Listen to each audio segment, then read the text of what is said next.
बिस्मिल्लाहिर्रहमानिर्रहीम वरफ़ाना लका ज़िक्रक सदक़ल्लाहुल अज़ीम। जो बात मैंने आपको पहुंचाई थी वो बात मिस्टर इमरान नियाज़ी ने खुद अपने मुंह से कह दी। पाकिस्तान के टुकड़े करने वालों की जबान बंद करने के लिए कौन मैदान अमल में उतरेगा? मुसल्लह अफराद को साथ लेकर चलने वालों को कौन लगाम डालेगा?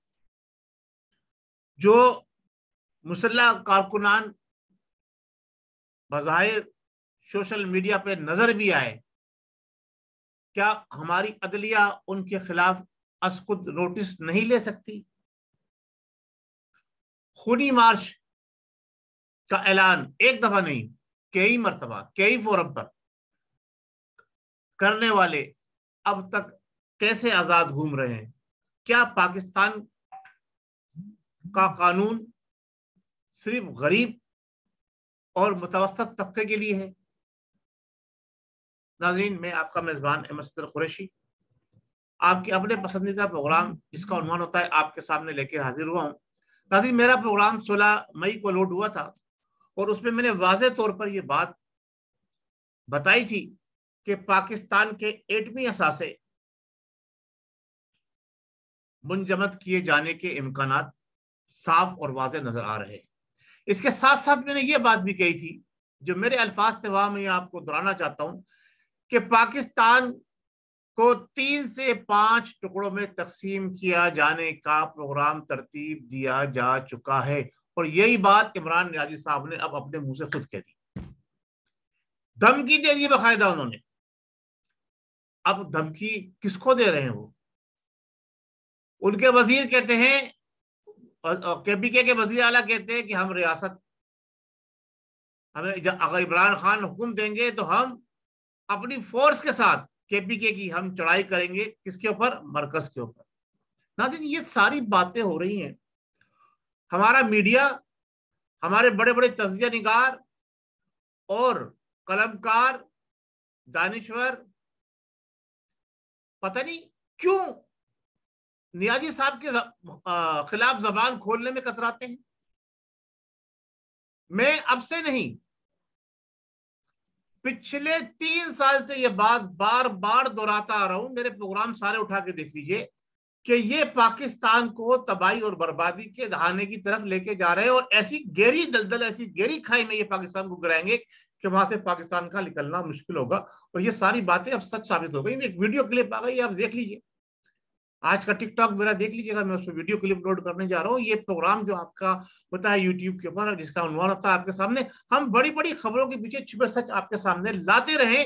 और पिछली हुकूमत को भी और मौजूदा हुकूमत को भी हम प्रपोजल भी देते रहे हैं कि भाई आप इस तरह से आगे बढ़ोगे तो कामयाबी और कामरानी पाकिस्तान का मुकद्दर बनेगी। लेकिन पाकिस्तान के साथ मुखलिस ना माजी की हुकूमतें थी, ना जो अभी रिसेंटली हुकूमत खत्म हुई है, ना वो पाकिस्तान के साथ मुखलिस थी, ना मौजूदा हुकूमत पाकिस्तान के साथ मुखलिस नजर आ रही है। और उस सबसे बड़ा घनावना किरदार इस वक्त अदलिया का नजर आता है कि अदलिया ऐसे लोगों को रिलीफ दे रही है जो ये कहते हैं हम खूनी रैली निकालेंगे। उनको अदलिया कहती है जनाब वहां तक जाने की इजाजत दे दीजिए। What is the meaning of this? Administrative मामलात के अंदर अदलिया का अज़खुद नोटिस लेना और फिर उस नोटिस के तहत जो रिलीफ देना मुसल्ला जत्थों को, और उन्होंने खुल्लम खुल्ला अदलिया के अहकामात की खिलाफ वर्जी की और अदलिया खामोश तमाशाई बनी बैठी हुई है। इसका मतलब क्या समझा जाए? क्या अदलिया के अंदर भी ऐसे, लफ्ज इस्तेमाल करूंगा तो बहुत पकड़ होगी, लेकिन मैं कोई डरता नहीं किसी से भी, इसलिए कि चोरों से क्या डरना, सच्चाई और हक को बयान करना। क्या अदलिया के अंदर भी ऐसे हुकूमती दलाल बैठे हुए हैं, हुकूमती एजेंट, अब उर्दू में तर्जुमा कर लो, उसे दलाल कहते हैं, ऐसे दलाल बैठे हुए हैं साबका हुकूमत के भी और मौजूदा हुकूमत के भी, दोनों के, जो कोई मौजूदा हुकूमत को कवर कर रहा है, कोई साबका हुकूमत को कर रहा है। तो भाई आप ऐसा करें ना, आप सियासी अपनी अभावस्थितियां शो कर दें। फौजी भी सियासत के अंदर है, इदारे भी सियासत के अंदर है, अदलिया भी कह जी हम भी सियासत के अंदर है जी, हमें ये पसंद नहीं है इसको बाहर निकालो, वो पसंद नहीं है इसको लेकर आओ, हम जो कहेंगे वो होगा। पाकिस्तान का फिर क्या है? क्या नजरिया, कहाँ कानून, कहाँ गए वो 14 नुकात जो कायदे आज़म रहमतुल्लाह अलैह के थे? गद्दारी का सर्टिफिकेट बांटने वाले अदलिया खामोश, इदारों को गद्दार कह दिया, अदलिया को खामोश कह दिया, गद्दार कह दिया खामोश। हम जैसा मुतवस्सत तबके का अगर कोई बोलेगा तो उसको जनाब अली उठा के पाबंद हासिल कर दिया जाएगा, गायब भी हो जाएगा, पता नहीं चलेगा कहाँ गया। अगर हमने बोल दिया इदारों के खिलाफ तो गायब होता रहा है माजी में, ये सब नजर आ रहा है। अब मौजूदा हुकूमत ने चलो एक खुशाइंद बात की कि जनाब अली जो मिसिंग पर्सन है उनके लिए जनाब अली उन्होंने कमेटी बनाई है। फिर जो कुछ भी इस वक्त मुल्क के अंदर हो रहा है, इसको कंट्रोल करने की जिम्मेदारी किसकी है? इदारों की है, मेरी है, आपकी है, किसकी? अदलिया की है, किसकी है? आप बताइए। अवाम से मेरा सवाल ये, आप बताइए किसकी जिम्मेदारी है? यूथियों से मेरा सवाल ये, क्या यही आपका विजन था जो नियाजी साहब ने बयान किया है कि पाकिस्तान के 3 टुकड़े कर दिए जाएं? कभी वो कहते हैं कि पाकिस्तान पे एटम बम गिरा दो। व्हाट इज दिस नॉनसेंस यार? ये कोई लीडर है? ये कोई लीडर है? आज बात कुछ कहता है, कल बात कुछ कहता है, अपनी बात पे कायम नहीं रहता, और हमारी कौम अंधी तकलीद करती है, उसके पीछे लगी हुई है। अब मेरा सवाल अदलिया से भी है, मेरा सवाल अवाम से भी है, मेरा सवाल इदारों से भी है कि इसके खिलाफ कब कार्रवाई होगी? या आप ये चाहते हैं कि कोई पाकिस्तानी जो दिल से पाकिस्तानी है वो आपकी मुश्किल आसान कर दे? नाज़रीन, आपने इस बात पे गौर करना होगा कि हमारे इदारे क्या कर रहे हैं, हमारी अदलिया क्या कर रही है, हम क्यों खामोश तमाशाई बने बैठे हैं? महंगाई पूरी दुनिया में हो रही है, हम मानते हैं इस बात को। यही होती है जब कहते थे कि अगर पेट्रोल 300 रुपए में भी जाएगा तो हमें कोई मसला नहीं। सही है, हम वोट जो है वो तहरीक इंसाफ को देंगे। अब जरा सब्र करें, खामोशी अख्तियार करें। अभी 1.5 महीना हुआ है, जरा सा आगे बढ़ने दीजिए, हालात को कंट्रोल करने दीजिए।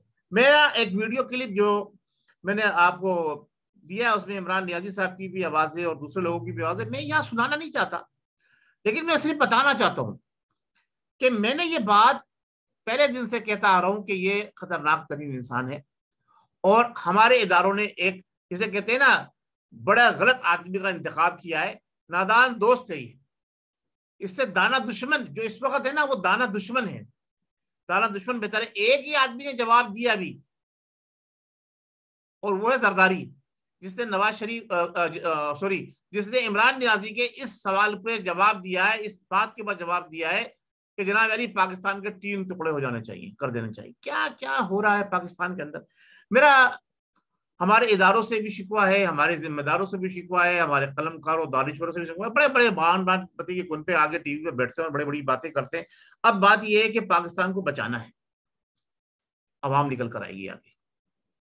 मेरा पैगाम है अवाम के नाम, खासतौर से उन यूथियों के नाम जो पढ़े लिखे समझदार हैं, उन पटवारियों के नाम जो समझदार हैं, जो ये समझते हैं, हाथ जोड़ के कह रहा हूं मैं, पटवारियों के नाम जो ये समझते हैं कि पाकिस्तान को मुश्किल से कौन निकाल सकता है।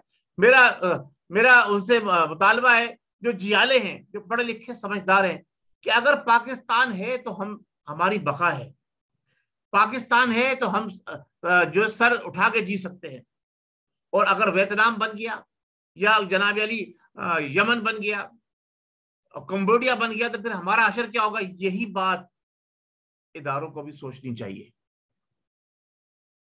जो इतने बड़े बड़े जिम्मेदार अफसर हैं इदारों के, जो करोड़ों रुपए सालाना के हिसाब से, करोड़ों रुपए सालाना के हिसाब से नहीं बल्कि इससे भी ज्यादा की फैसिलिटीज लेते हैं गवर्नमेंट से, जो अयाशियां जो इस वक्त कर रहे हैं, जो उनके बच्चे और उनकी फैमिली के लोग बेनिफिट उठा रहे हैं, क्या होगा फिर जब पाकिस्तान ही टुकड़ों में तकसीम हो जाएगा? फिर क्या होगा? और यही बात अदलिया को सोचनी चाहिए।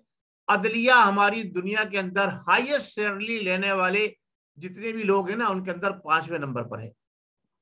अदलिया की सैलरी तमाम दुनिया भर के ममालिक की गवर्नमेंट्स के अंदर जो अदलिया की सैलरी है उसमें 5वें नंबर पर है, डॉलर के मुकाबले में 5वें नंबर पर।